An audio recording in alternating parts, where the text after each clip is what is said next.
Hey everybody, Tony D and Little Joan here with your rigged election update. I guess I got about 2 weeks of this. I'm going to try to get it all in one video for you. Get out of here, bug. Hope you had a great holiday. People are still working behind the scenes, and here are the updates as I know them now. This is from Rudy Giuliani. This was last night. Breaking huge victory coming out of Georgia's 11th federal district as Judge Judge Koch tells Sidney Powell she will likely overturn 2020 election. Quote, America is lucky to have a fighter like you representing a just outcome that was almost stolen due to widespread fraud. This is huge. That's pretty good coming from a judge, and that's a federal judge. Rudy also added, he retweeted what Jack Dorsey retweeted. Through a series of lengthy and difficult decisions, our team has concluded President Trump should retain the official @POTUS username until all matters of widespread fraud are concluded by the courts. Ooh, get nervous, Jack? Get nervous?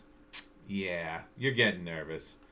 And then he bashes the NFL and blah, blah, blah. Trust the plan. He's using the hashtag. Yeah, I think these guys got a plan. Monday, November 30th, they're going to have the hearing for Arizona, just like the one in Pennsylvania. So that's going to have Rudy and various select members and Jenna Ellis. So hopefully that goes as well as Pennsylvania's did. What else? Oh yeah, and this is an oh yeah, but it's very interesting to note that an Iranian media reporting that a high-level nuclear scientist, Mohsen Fakhrizadeh, I can't pronounce that, has been assassinated.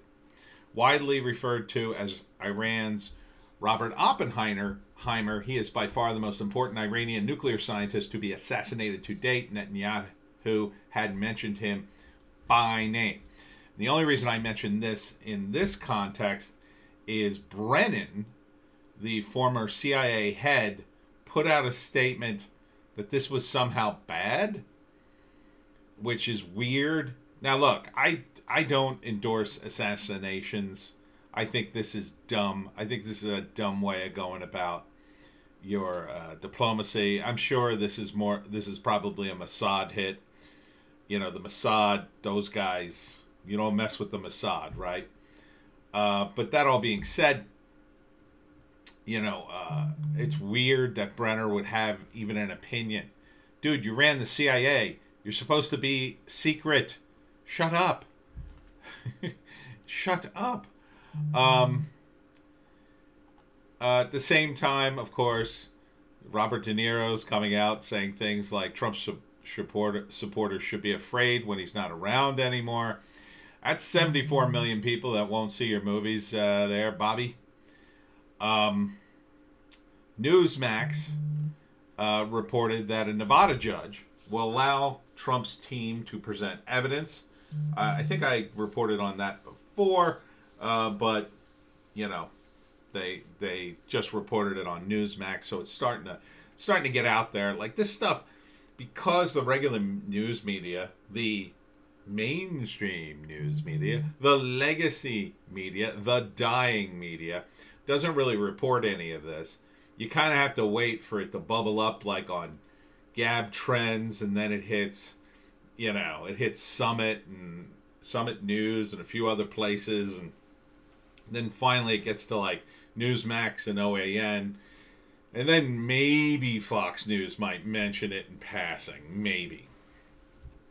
But now the big news, which I don't have a link to. This was on Tim Pool's podcast, his big podcast that the one before 6. I think that one comes out at 4. And so the big news is the Pennsylvania court. First off, they did certify the votes for Biden. hold on. The judge initially temporarily put a halt to them. Then that was over, or he unhalted it. So they certified the votes. But now you have the guy who, Doug Mastriano, I think his name is.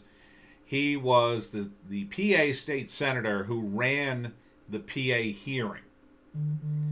And what he has announced is what they're going to do is through the legislature, they're going to take back the power of determining who the electors are going to be.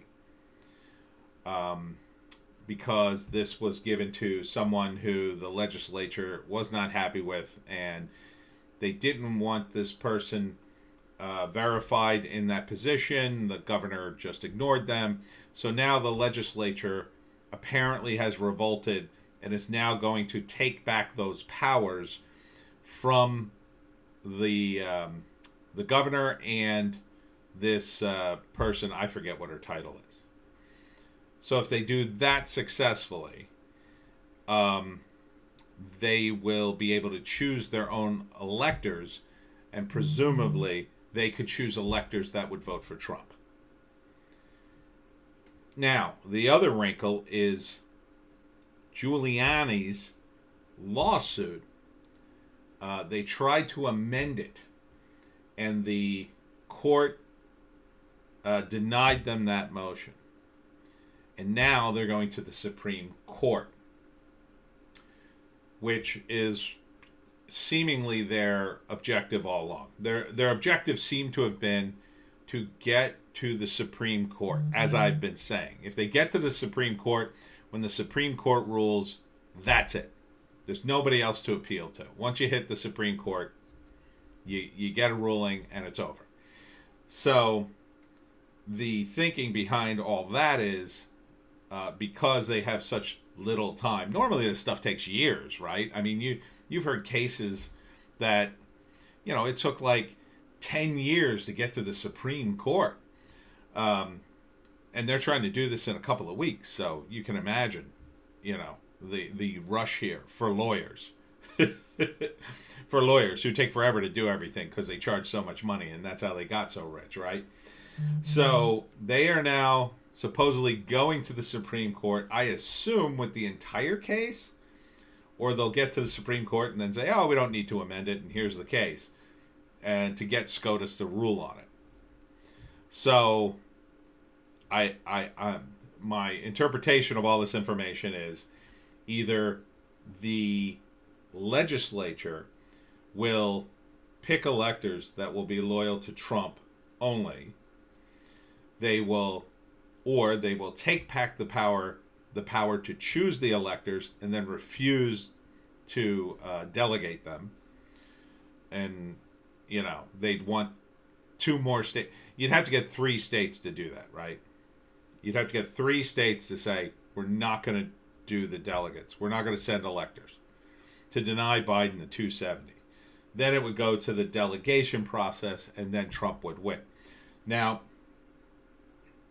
my understanding is that some people are saying that once the first state decides to do that, or something like that, then other states would be more likely to join in, right? So it's hard to be the first one, but the quite frankly, I think this is why Giuliani was at the forefront of the Pennsylvania case, because it sounded to me like the Pennsylvania case was the strongest case, right? So you get the strongest case first. If you can get PA to roll over, then you go to the next strongest case, and then you have a slightly better chance of getting them to overturn, because they look at Pennsylvania and say, well, they did it. How can we ignore our duty if they're going to put themselves, in this position? We should probably do it too, or we're going to look like the guys who effed it all up. And part of it's momentum, part of it is the way the wind blows. So once you get the second one, then the third one is almost a gimme, right? Because once you got two, then the third state going through the process has got to be like, well, clearly the election is fraudulent, and if we jump on board with this, we'll make the difference. And, I would hope that the Trump team would attempt to flip multiple states, more than they need. I would like to see them flip all the swing states, because I believe Trump won them. You may disagree. You may have your reasons. I'm not going to argue with you. It's almost pointless. If you look at some of this evidence, it's crazy. I mean, it's just nuts. If you don't believe this election was rigged, then you got to believe in fairy tales. I mean, there's just so much here. Between the voting machines, the disappearing USB drives, or finger drives, whatever you call them, a disappearing laptop. You've got observers who weren't allowed to observe or were forced, dozens of feet away. You've got people counting ballots multiple times for Biden, throwing out ones for Trump, mishandling. In Michigan, Rudy pointed out that it's a state law that when you handle the ballots, they have to be put in a wooden container that's double sealed. And they got video footage of people with bundles of these things in nothing. They're just sitting on the street, on the ground next to these people. They got cardboard boxes that are open with these ballots in them. So that alone violates Michigan state law, regardless of who those votes were for. Now, you could point to that and say, well, maybe they were for Trump. Yeah, maybe they were. But they have ways to track the votes and know when they were counted, and it was more likely that those kinds of votes ended up for Biden anyway. And even if you say, well, you can't determine that exactly, well, then you have to determine that the election itself is invalid. You can't award the electors. Yeah, maybe all those votes were for Trump. Maybe he lost by an even bigger margin. In which case there was fraud. Major, major fraud in this election. And again, I don't see the Democrats anywhere on this. They're not talking about it. They don't seem to be in the fight. They don't seem to care. Isn't that weird? Wouldn't you think these guys would be standing outside and screaming, no, it was a fair election. No, you're trying to rob us. Where are they? Why are they not making a fuss? Where's the reporting on this? Why isn't Kamala Harris quitting her Senate seat to start preparing to be VP? She hasn't quit. I mean, I'm sure if she did and she wasn't VP, she could go right back to being senator, I assume. I think they know the deal. I think they know that this legal stuff will eventually come out in Trump's favor. They're just preparing the ground for what comes next. And for that, I'm going to get into a second video. Because, again, this stuff is like a fire hose. I can't even process it all. I'm sure I forgot like 5 different things. But it's just coming out and coming out. A lot of it pops up on Twitter, weirdly enough. Jack Posobiec,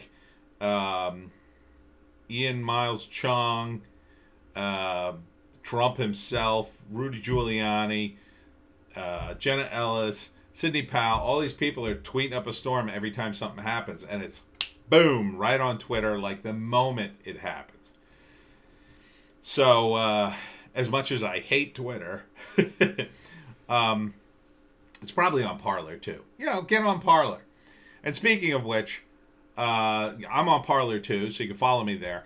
Also, follow me on YouTube here. Smash like and subscribe. And follow me on BitChute, because Twitter is once again doing something to my account. For some reason, I lost a bunch of subscribers just like that.